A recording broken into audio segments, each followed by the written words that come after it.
ऋषभ देव जी के बारे में देखते हैं। इनके बचपन का नाम क्या था, इनका जन्म कब हुआ था, इनकी मृत्यु कब हुई थी, इनको ज्ञान की प्राप्ति कब हुई थी, और श्रवणबेलगोला में गोमतेश्वर बाहुबली की मूर्ति है, उसका निर्माण किसने करवाया था। इन सभी के आंसर जानने के लिए देखते रहिए आप ही के अपने official YouTube channel Shrikant sir classes में आपका बहुत बहुत स्वागत है। तथा आप इस चैनल को लाइक, शेयर एंड सब्सक्राइब, साथ साथ बेल आइकन को प्रेस करें, जिससे कि हमारे हर वीडियो का आपके पास टाइम टू टाइम नोटिफिकेशन पहुंच सके। तो देखते हैं ऋषभ देव जी के बचपन का नाम देखते हैं।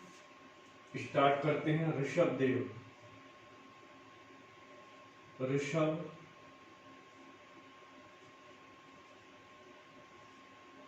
ऋषभ देव जी के बचपन का नाम क्या था। ऋषभ देव जी के बचपन का नाम था आदिनाथ। क्या था? आदिनाथ। अब बताइएगा इनका जन्म कब हुआ था, इनका जन्म कब हुआ था, इनकी मृत्यु कब हुई थी। तो इनका जो जन्म है इक्ष्वाकु भूमि अयोध्या में हुआ था। अयोध्या लिख सकता हूं मैं, अयोध्या के स्थान पे आप इक्ष्वाकु भूमि कर लीजिए। इक्ष्वाकु आ रहा आपको समझ में, इक्ष्वाकु ये है, ऐसा लिखा जाएगा इक्ष्वाकु भूमि। इनकी जो मृत्यु है अट्टवाह कैलाश पर्वत पर हुई थी। अट्टवाह जो कहाँ पे है, कैलाश पर्वत पे है। कहाँ पे है? कैलाश पर्वत पर है। कैलाश पर्वत पर है। चलिए अब देखते हैं, इनको ज्ञान की प्राप्ति है कैलाश पर्वत पर हुई थी, और इनके जो पुत्र हैं गोमतेश्वर बाहुबली। तो इनको ज्ञान की प्राप्ति कब हुई थी? इनको जो ज्ञान की प्राप्ति हुई थी वो हुई थी कैलाश पर्वत पर, जहां इनकी मृत्यु हुई थी। कैलाश पर्वत पर इनकी जो मूर्ति है उसका निर्माण गोमतेश्वर बाहुबली ने कराया था। मतलब इनके जो पुत्र हैं गोमतेश्वर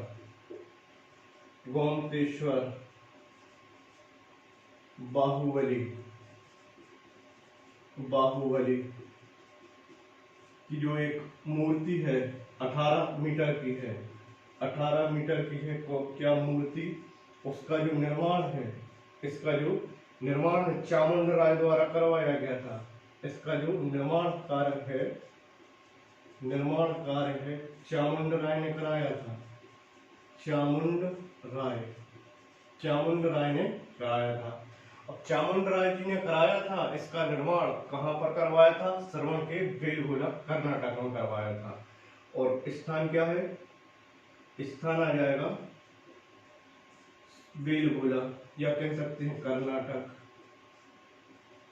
कर्नाटक में इसका निर्माण करवाया था। अब ये हर 12 वर्ष के बाद में महामस्तकाभिषेक का कार्य होता है, जो हाल ही जनवरी 2018 में संपन्न हुआ था। अब जनवरी 2030 में संपन्न होगा, और यह हर 12 वर्ष में एक बार महामस्तकाभिषेक का कार्यक्रम होता है, जिसमें उनका अभिषेक किया जाता है।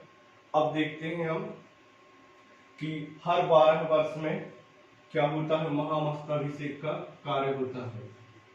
महामस्तकाभिषेक का कार्य होता है कब? हर 12 वर्ष में। हाल ही 2018 में हुआ था, और अब होगा 2030 में। ये हुआ था जनवरी,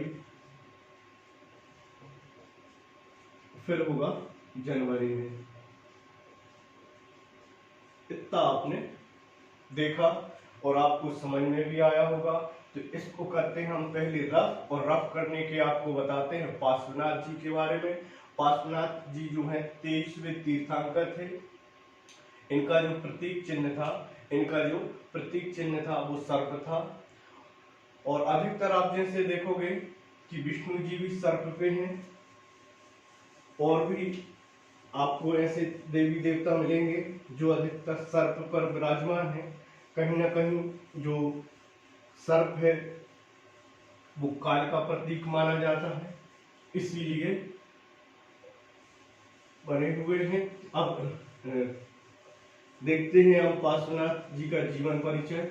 छोटा सा है लेकिन एग्जामिनर क्वेश्चन बना सकते हैं, एग्जामिनर क्वेश्चन बना सकते हैं, हम इसको छोड़ नहीं सकते, हम आपको पूरा ही बताएंगे। तो अब देखते हैं हम कि जो पार्श्वनाथ जी हैं, पार्श्वनाथ जी जो है 23वें तीर्थंकर थे। पार्श्वनाथ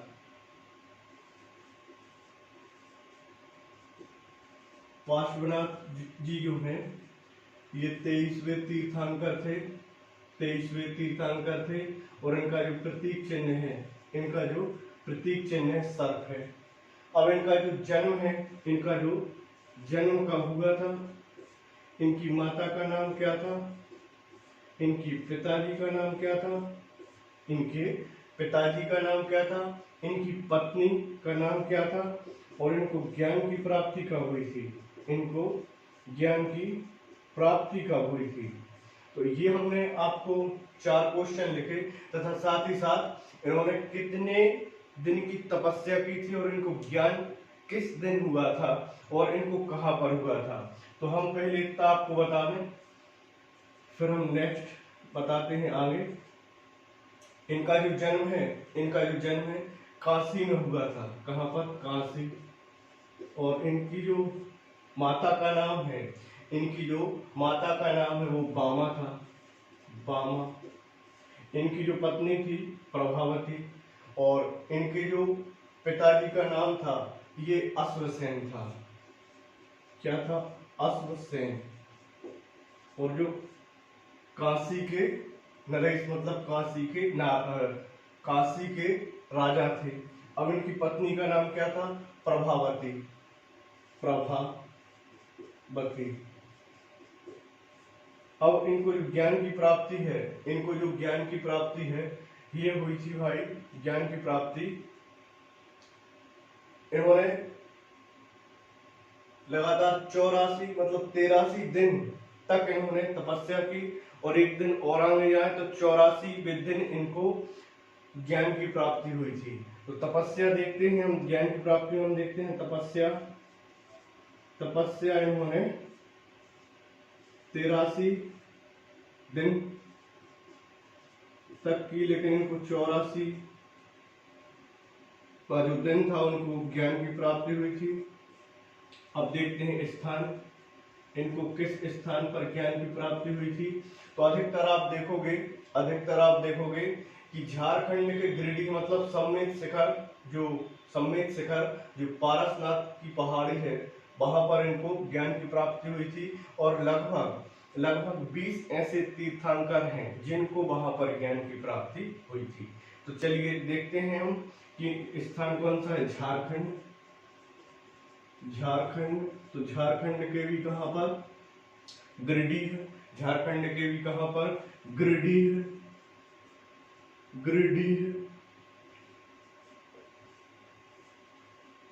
सम्मेत शिखर, पारसनाथ की पहाड़ी, पारसनाथ जी की पहाड़ी या पारस पहाड़ी कह सकते हैं, पहाड़ी। यहां पर उनको ज्ञान की प्राप्ति हुई थी। अब इनके प्रथम अनुयायी कौन थे और धर्म का प्रचार कितने वर्षों तक किया? इनके जो प्रथम अनुयायी थे ये कौन थे? प्रथम अनुयायी। और धर्म का प्रचार कितने वर्षों तक किया इन्होंने?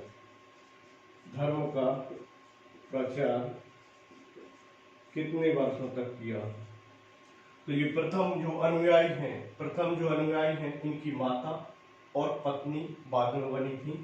पहले थी इनकी माता और फिर उसके बाद में पत्नी। मतलब इनका नाम आपको मालूम है, ये पत्नी का नाम क्या है? प्रभावती।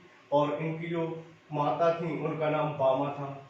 धर्म का जो प्रचार प्रसार इन्होंने किया है 70 वर्ष तक इन्होंने धर्म का प्रचार प्रसार किया है। और इन्होंने सन्यासी जीवन को स्वीकारा था 30 वर्ष की अवस्था में। सन्यासी जीवन को अपनाया था 30 वर्ष की। अब ये बताइए कि तीन रत्न कौन कौन से हैं? इतना इतना पहले करते हैं हम रफ, और रफ करने के आप बताइए कि जो जैन धर्म के जो तीन रत्न हैं वो कौन कौन से हैं। सबसे पहले सम्यक दृष्टि, सम्यक ज्ञान और सम्यक आचरण। तो ये किसके हो जाएंगे? हमारे जैन धर्म के। सम्यक दर्शन, सम्यक ज्ञान और सम्यक आचरण, इन्हीं पर चलते हैं और सक्सेस होते हैं।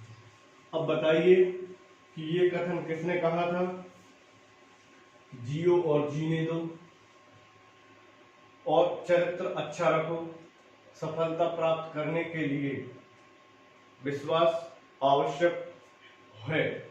ज्ञान सीमित हो पर जितना हो सही हो। तो अब देखते हैं हम तीन रत्न के बारे में। तीन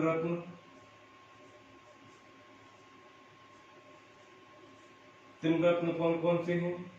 तीन रत्न है हमारे तीन। सम्यक दर्शन, सम्यक ज्ञान और सम्यक आचरण। तो ये तीन देखिए आपने, सम्यक दर्शन, सम्यक ज्ञान और सम्यक आचरण। यह कथन किसने कहा था?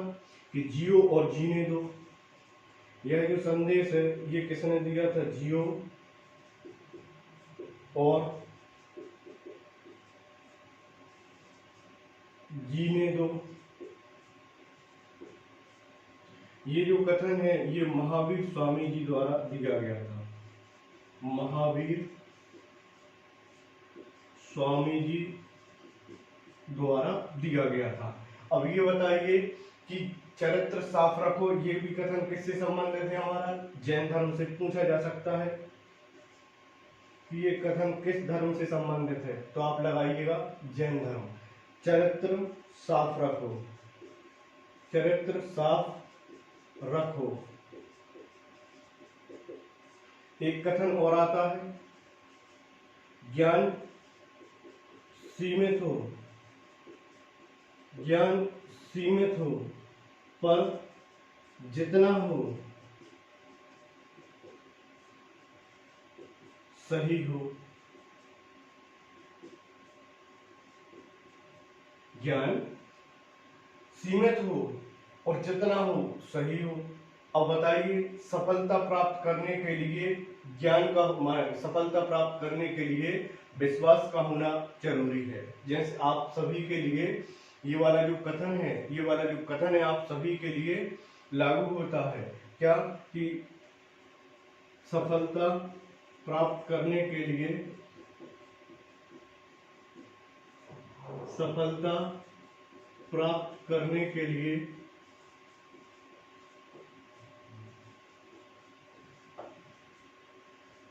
विश्वास का होना आवश्यक है। विश्वास का होना आवश्यक है।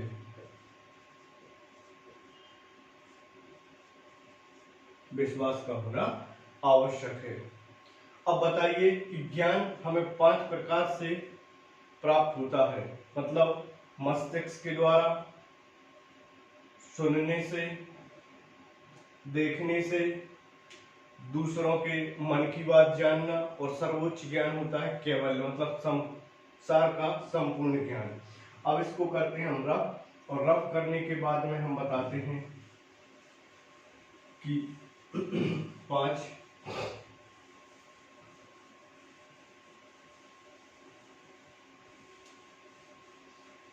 जो ज्ञान है को या व्यक्ति अपने जीवन को कैसे सफल बना सकता है।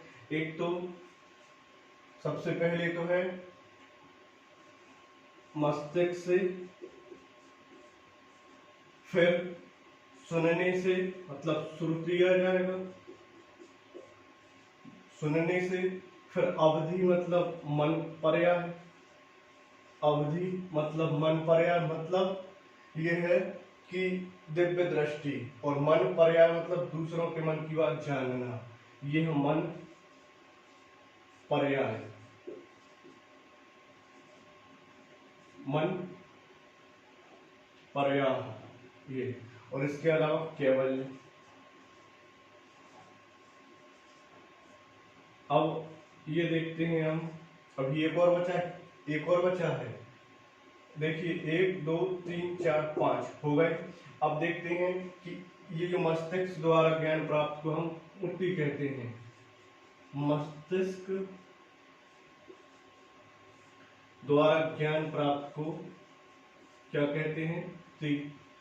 अब ये सुक्ति है, ये सुनने से ज्ञान प्राप्त को हम कहते हैं सुक्ति। सुनने से जो ज्ञान प्राप्त होता है, अर्थात जो तीर्थंकर हैं, जो गुरु हैं, उनके पास बैठकर हमें जो सुनने से ज्ञान प्राप्त होता है उसको हम कहते हैं सुक्ति। और दिव्य दृष्टि से जो ज्ञान प्राप्त होता है, दिव्य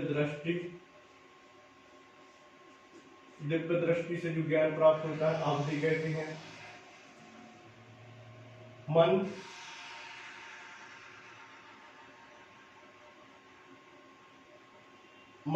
पर्याय है, दूसरों के मन की बात, ये है मन पर्याय, जो दूसरों की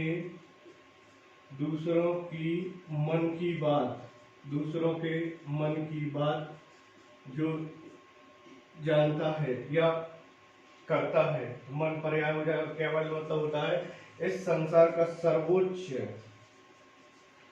सर्वोच्च ज्ञान, इसको कहते हैं हम क्या, कैवल्य।